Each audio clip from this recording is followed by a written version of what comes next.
حزمي. أهلا بكم في فقرة من وإلى السودان. سلام تعظيم لكل السودان. السودان الوطن، السودان الأم، السودان الأب، السودان الأخ، الأخت، الولد، الزوجة الحبيبة. التحية لك يا وطن، يعني جاسمة على صدره كل الهموم والبلاوي والمشاكل والمآسي.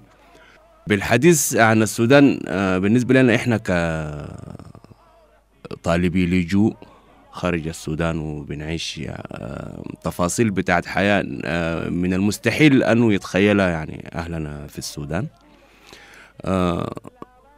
أكيد كل السودان أو كل الناس اللي قاعدة في السودان، خاصة المغلوبين على أمرهم والضحايا بتاع السياسة اللي أدت بالسودان يعني إلى الهاوية وإلى الحضيض اللي هو بيعيشه الآن، بيتخيلوا أو بيعتقدوا أنه الناس دي اتحلت مشاكلها بمجرد أنها طلعت من السودان. في الحقيقة ده ما حاصل، بل العكس تماما. كل السودانيين اتخيل لي، خاصة اللاجئين منهم، بيعيشوا الأمرين. المر الأول هو مر الحنين للوطن الغالي ده، و مر الوضع الجديد والتفاصيل الجديدة اللي ما بتختلف في السياسة بتاعتها كتير عن السياسة بتاعتنا، بس بتاخد شكل تاني. يعني نظرية أنه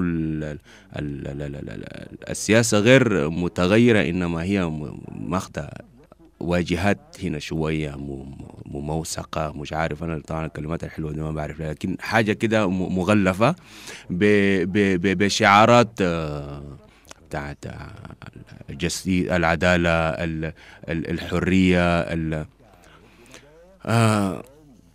شعارات السودان زمان في 89 يا مريم لما جات عندنا الحكومة الحالية ثورة الإنغاذ. كانت شعارات أخاذة، أخذت كل الشعب السوداني يعني في حين غفلة كده، وخلته يعيش حالة زي ما تقولي عليها بتاعت الجذب السماوي. فشوية شوية وبعد كم وعشرين عام اكتشف الشعب أنه دي كانت شعارات واهية، والشعب فقد جزء كبير جدا جدا حتى من التراب بتاعه، وفقد كل شيء سمح كان يعني بيوصف به كشعب سوداني. كان السبب واحد طبعا السياسة. بالتالي كل اللاجئين السودانيين في اعتقادنا نحن، مجموعة لاجئين سودانيين في فرنسا، في اعتقادنا أنه كل اللاجئين السودانيين لجوءهم سياسي وفقط بسبب السياسة، لأنه مهما كانت الأسباب هي نتيجة سياسات خطأ انتهجتها الحكومة السودانية بدءا من العام 89، واستمرت وللأسف وصلت مرحلة ما فيها يعني فرصة للتراجع، وما فيها نتيجة من الاستمرار غير النهاية المؤلمة اللي أوشكت يعني أنها تطال كل شيء في السودان أخضر ويابس. إحنا مجموعة طالبي لجوء سودانيين في مدينة غرنوبل بالذات بنحاول أن نلاقي حلول المشكلة بتاعتنا في السودان قبل ما نبحث عنها في فرنسا أو في أي مكان تاني. أحلام العودة بتتوقف على شيء واحد فقط، وهو رحيل النظام. كل اللاجئين السودانيين اللي هنا عانوا من النظام ما عانوا، معظمهم من مناطق يمكن يعني النظام طالها بالطائرات وبالقنابل وبالقاذفات وتقتيل وتشريد وإبادة. مش بس دارفور أو جبال النوبة أو كردفان، حتى من كل بقاع السودان حتى الشمالية في منها طالبي لجوء كثيرين سودانيين لهم قصص وكيسات سياسية حقيقية وعانوا فيها من النظام ومن البطش بتاعه هناك. دخول اللاجئين ديل كلهم إلى أوروبا وإلى فرنسا بالتحديد وطلبهم للجوء، نحن في اعتقادنا ما بيبطل أبدا مواطنتهم السودانية، وما بيرفع مسؤولية الحكومة السودانية عنهم كمواطنين سودانيين، لأننا إحنا في الدرجة الأولى والدرجة الأخيرة أكيد مواطنين سودانيين، يعني مهما طال الزمن أو قصر نرجع إلى وطننا السودان. لكن وجودنا هنا بيخلينا افتراضيا برضو مواطنين، لأننا ما بنملك يعني الآن فكرة بتاعت مغادرة للأراضي الفرنسية، لا لزيارة لأهلنا إلى السودان ولا لفاكانس إلى بلد تاني ولا لأي حاجة. ما فيش أصلا خطة مثلا بتاعت سفر ولا بتاعت مغادرة، بالتالي ده ولو افتراضيا هو وطن.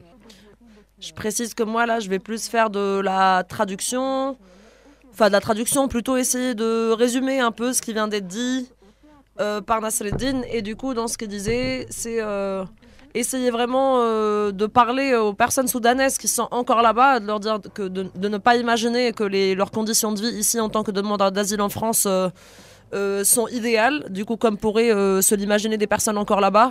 Et il comprend certes que vu l'oppression que subissent les personnes là-bas, bah, en fait il y a peut-être une espèce d'envie d'imaginer que les personnes s'en sortent mieux ici, et de dire que les problèmes ne s'arrêtent pas pour autant une fois qu'on est sorti du Soudan et qu'on est venu s'installer en France, que du coup la douleur et que les personnes, les demandeuses d'asile subissent un peu une double douleur. Du coup la première qui est la séparation déjà de leur pays, de leur famille, de leurs proches, de leurs amis et de leur environnement là-bas, et du coup la complexité de la vie aussi, avec l'injustice, le racisme, la complication de toutes les démarches administratives, et voilà l'aveuglement de la préfecture et de l'État à toutes les demandes des personnes, les demandes légitimes des personnes.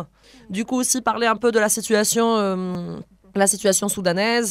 Du coup il explique un peu que depuis 89 et l'arrivée du nouveau gouvernement, bah, ça n'a été que enfumerie sur enfumerie, que toutes les belles paroles et les beaux slogans de cette période-là se sont avérés être de terribles, enfin c'est la désillusion quoi.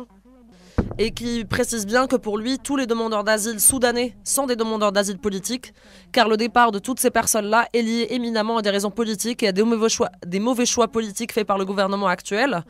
D'ailleurs, Nasreddine explique que pour lui, le départ du gouvernement actuel soudanais serait une forme de condition sine qua non au retour de la plupart des demandeurs d'asile, car il n'y a pas de possibilité de cohabiter avec ce gouvernement, tant l'horreur et l'injustice vécues ont été grandes, et que préciser que cela c'est bien au-delà du Darfour, qu'en fait le Darfour c'est une espèce de région emblématique un peu, où on a l'impression que c'est la région qui cristallise un peu tous les problèmes au Soudan, mais c'est pas le cas. Dans le Soudan du Nord aussi, pour Nasreddine, il y a aussi des problèmes, et qu'il y a aussi des demandeurs d'asile qui viennent d'autres régions. Et du coup voilà, l'idée c'était vraiment de faire un aller-retour là entre ce qui se passe là-bas et ce qui se passe ici, et du coup bien expliquer que si des personnes font des demandes d'asile et quittent leur pays, c'est bien parce qu'il y a des problèmes dans ce pays-là. L'idée c'est de se combattre sur les deux fronts, c'est-à-dire combattre sur le front ici de la demande d'asile et du droit des demandeurs d'asile, mais aussi il précise qu'il n'oublie pas qu'au fait avant tout ils sont et restent soudanais, et que pour eux c'est important ce qui se passe là-bas, et c'est important d'avoir un avis critique et d'avoir une analyse sur ce qui se passe sur place au Soudan, et essayer d'influer là-dessus. Je crois que ça en était un peu là, et peut-être Nasreddine veut reprendre la parole. Elik Nasreddine. شكرا مريم. في الحقيقة نحن بنعتقد أنه كل السودانيين خارج السودان أو معظمهم هم في حالة بتاعت لجوء، حتى اللي مش في أوروبا واللي مش مقدمين طلبات لجوء إلى دول مثلا هم في حالة بتاعت لجوء، لأنه بنلاقي كثير من المواطنين السودانيين بيعيشوا في بلدان أخرى فترات طويلة من السنين، يمكن تمتد لنفس فترة حكم المؤتمر الوطني الحالي اللي هي أكثر من 20 عام، وفي نفسهم فقط حلم الرجوع للوطن. أكيد الحكومة ما هي الوطن، يعني في لحظة بتمشي الحكومة وأكيد حتزول، بس ده بيكون دائما جاسم على صدور الناس دي لغاية لما تلقى الفرصة المناسبة عشان تشوف أهلها، تشوف أقاربها، وتبيل حنينة وتبيل شوقة. الأسباب مهما كانت هي في النهاية أسباب سياسية.